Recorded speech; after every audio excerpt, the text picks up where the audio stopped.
Hi, I'm Eartha Love from the School of Sunheart Shamanism. And the School of Sunheart Shamanism I co-founded with my identical twin sister, Hannah Graceful Dawn. And I just wanted to share a little bit about what the school is. We call it Shamanism for the New Earth. And the reason for that is because what we've done is designed a 2-year program that works with traditional shamanic practices, but for a new time on earth. So what we're exploring and what we're creating together in our school is working with shamanic practices in an evolutionary way, allowing for the evolution of the human race. So as the earth and the human family goes through a huge evolutionary shift, then how do our spiritual practices and our traditions evolve alongside it? Because as the new earth emerges, we start to see that these prophecies that ancient cultures have had are coming true now on the earth. So the prophecies of the people that we're trained in, which is the Cueros in Peru, are that this time on earth now is called Pachacuti. It's the age of super consciousness. And we will becoming children of the sun, becoming Homo luminous. So this prophecy that we're trained in is for this time on earth. So they have shamanic practices that they're teaching that we've been trained in for this time on earth, for this huge evolutionary shift. And so there's been other prophecies for this new golden age that resonate with the prophecy of Pachacuti, which are the prophecy of Shambhala in Tibet and Satya Yuga in India. And they all speak of a time of the emerging of the golden age. So Hannah and I have designed this school to work with the golden age as it emerges. So we are changing some of our practices as the old paradigm falls away.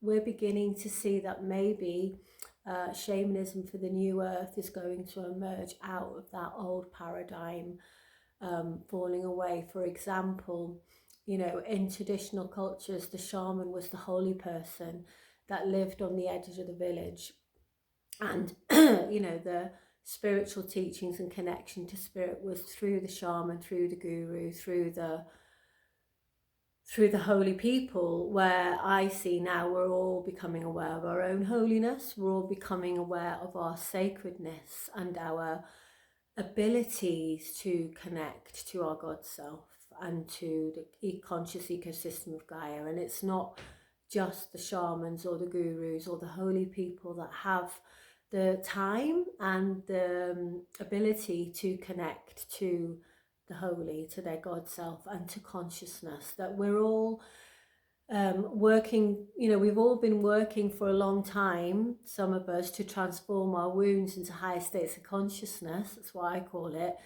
And now we're seeing the most amazing young people who have been brought up in a different paradigm that have these abilities. But what we're also seeing is a lot of chaos. We're seeing a lot of chaos as the new golden age emerges, where there's distortions of shamanic teachings, there's distortions of ceremonies and shamanic ways of being that aren't held in a way that allows for full integration, for initiation, for the dark night of the soul, and for embodiment. And that's where the feeling of unsafety comes from, and the narcissistic tendencies of the human race to want to be the shaman, to want to be the guru. That comes from a place of ego, because that transformation of wounds into higher states of consciousness, which I believe is what a true shamanka is. I call myself a shamanka. And the reason for that is because I do know that I am a shamanka, and I was born that way, and had abilities as a girl, like a lot of people have. But I also realized that what I needed was training in how to be in that shamanic perception of the universe that I had in a good way that kept me safe as well as other people, and allowed me to integrate all of the trauma and the wounding that I'd experienced so I could transform it into the gold that was required for me to step into fully that place of embodiment as a shamanka, and to integrate my experiences so they become the wisdom that allows me to serve humanity and the earth. And you know, obviously I'm not saying that I've worked through all of my my life lessons, but I do have an understanding from my teachers about how to be embodied and integrate in a good way. And I feel as a woman that's moving into elderhood that I need to speak about this. So we've designed this school to help with this process as we move through the chaos, the death threshold that humanity's in, and we move through into the rebirthing of humanity into the golden age, the resurrection of humanity. That's why our second year training is called Embodying the Resurrection. So in the training program, we work very, very carefully in the school to make sure that before we step into embodying the resurrection, we don't bypass the body and the heart and what's needed to be able to fully realize ourselves as a soul, as holy in our God self. That first we have to do the working of clearing trauma, clearing adrenaline, and opening our hearts. And so we've got this first year, which is about basically really being in your body and clearing trauma and getting yourself out of adrenaline and healing your fragmented self, which comes from soul retrieval, so that when we move into the second year, which is embodying the resurrection and moving into the afterlife or heaven or Shiva consciousness or the ecosystem of heaven, that we are already embodied on the earth plane in our human form, so that we can integrate and harvest all of the wounding and move it into the gold, into the higher states of consciousness. So I just wanted to share all that with you because people are asking why we're calling it School of Sunheart Shamanism, shamanism for a new earth, because there's a lot of new age language around that's being criticized, and that's because people don't really understand what a shamanka or a shaman is. They don't really truly understand what plant spirit medicine is. They don't truly understand what ceremony is. So this new age is having to change form and rebirth itself as well.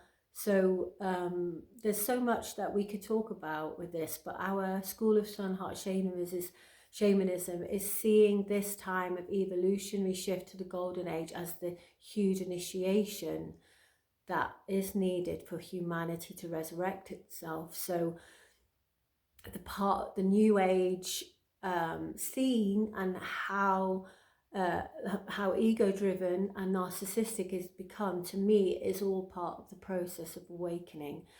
But we have to be careful, and we have to be embodied to be able to navigate that journey in ourselves within, so that we can then hold space on the outer for the truth of the resurrection to come through, not the half teachings or not the lack of integration that causes more damage, more trauma and mental health issues. So yeah, it's a lot of chaos and letting go and surrendering and dying that needs to happen for the rebirthing, for the resurrection, for the grace of who we truly are to come in.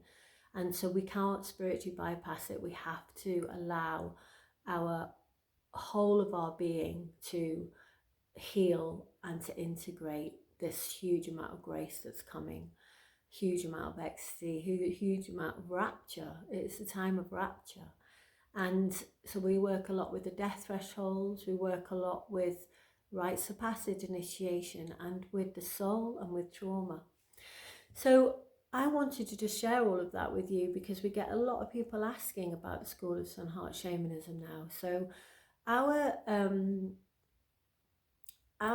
first year training is going to begin again in 2024. So if you want to look at the first year training, then you can go onto my website, earthalove.com, and click on the School of Sunheart Shamanism page.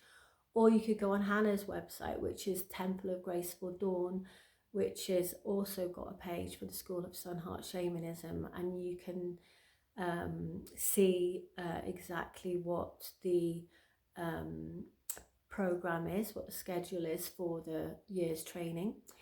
You'll be getting a lot of support, and also we'll be offering discovery calls for those of you that are interested, so you can actually meet us before you start the year's training, and you can actually feel if this is right for you and whether you trust us and whether you're ready for it, whether we feel you're ready for it. So it can be a perfectly orchestrated moment of you stepping into your shamanka self.